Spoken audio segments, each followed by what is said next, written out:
Bonjour, je m'appelle Geoffrey Dorn et je suis designer.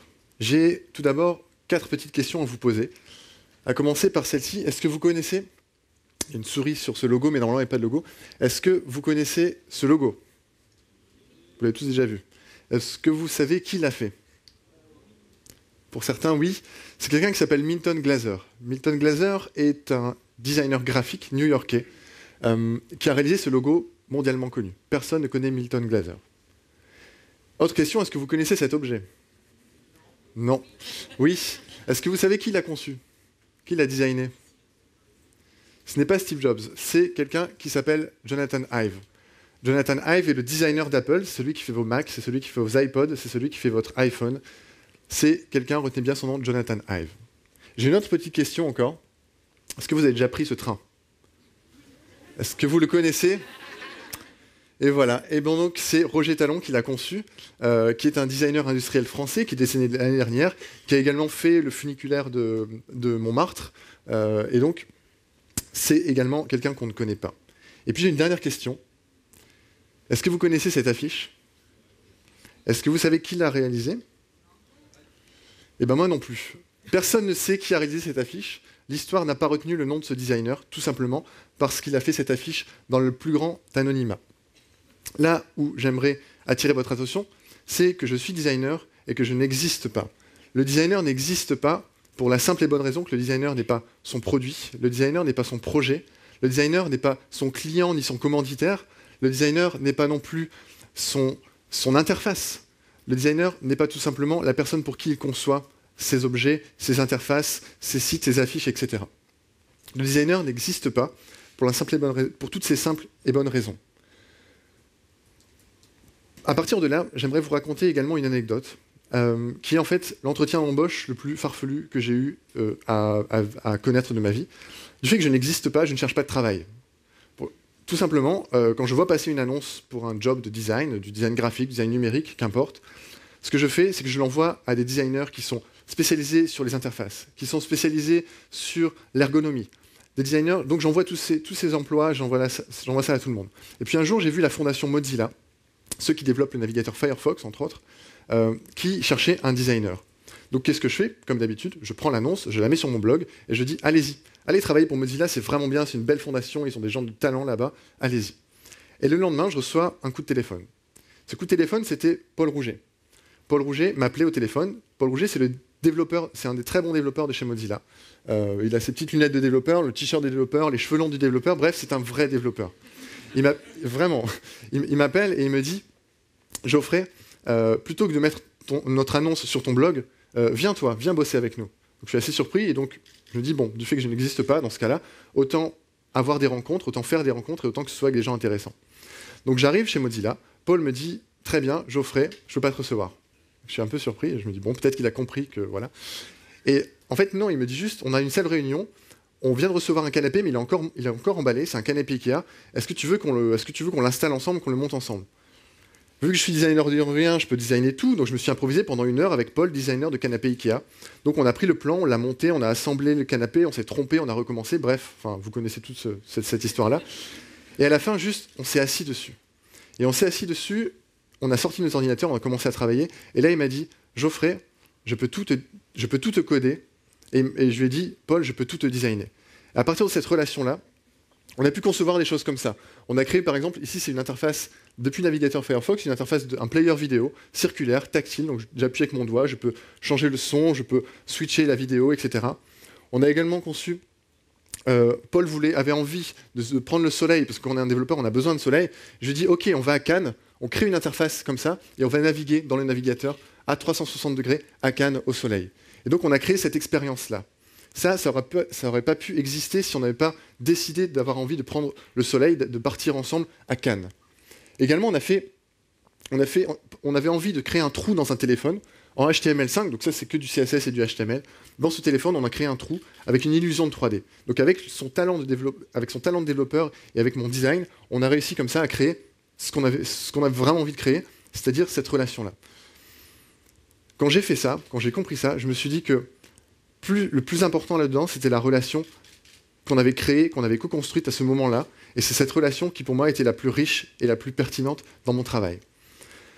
À partir de là, je me suis senti un petit peu plus existé, j'étais assez content, et je me suis dit, quitte à continuer dans cette voie-là, j'ai commencé à réfléchir comment est-ce qu'on peut justement connecter et faire en sorte que les gens communiquent.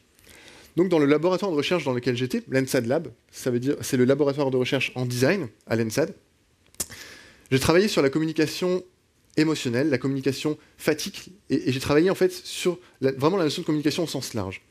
Et dans cette question-là, je me suis dit, plutôt que de penser communication, plutôt que de penser outils, de penser technologie, de penser objet, je me suis vraiment posé la question de qui sont ces gens qui communiquent, dans quelle culture ils vivent, à quelle époque ils sont, quel message ils échangent.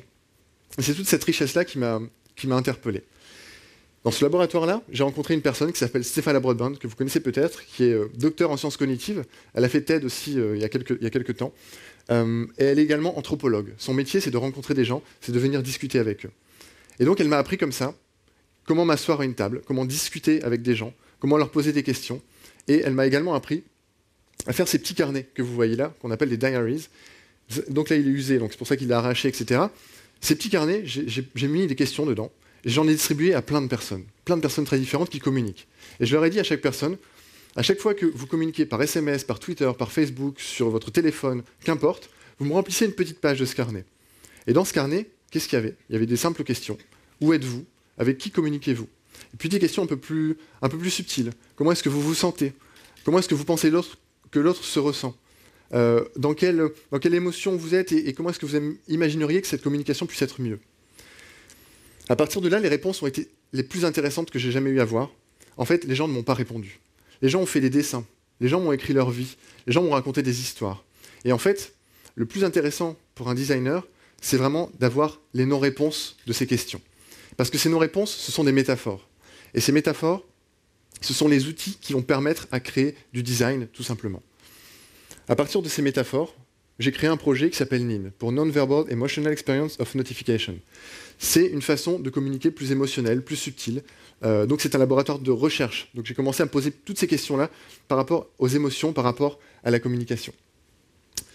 J'ai pris la métaphore de la porte, et cette porte, elle sépare, elle laisse entrer, elle ouvre, elle pose aussi le fait de pouvoir se laisser interrompre si je viens frapper à une porte, etc. Et à partir de ces notions-là, j'ai fait un petit film que voici.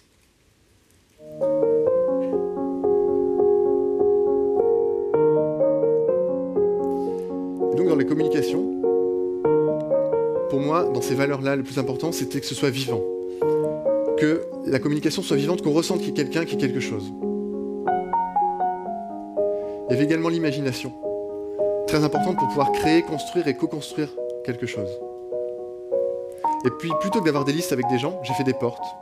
Et les portes étaient fermées ou ouvertes, ou alors il y avait de la lumière sous les portes. Et quand il y avait de la lumière, je savais que la personne était là, et je pouvais frapper à sa porte, tout simplement.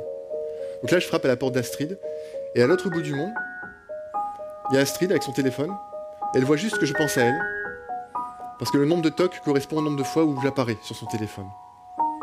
Donc on a pu jouer comme ça, interagir comme ça.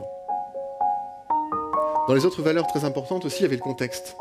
Où je suis, à quel endroit je me trouve. Et puis également la patience, très très important. Pour les silences, la patience, pour arriver à communiquer. Et dans les autres expériences aussi, écrire un message, tout simplement, et puis le glisser dans une enveloppe. Et ce message, ensuite le glisser sur le bord de son téléphone.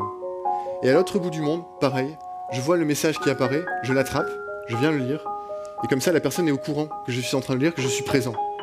Et on peut jouer avec cet espace partagé justement, et cet espace de présence.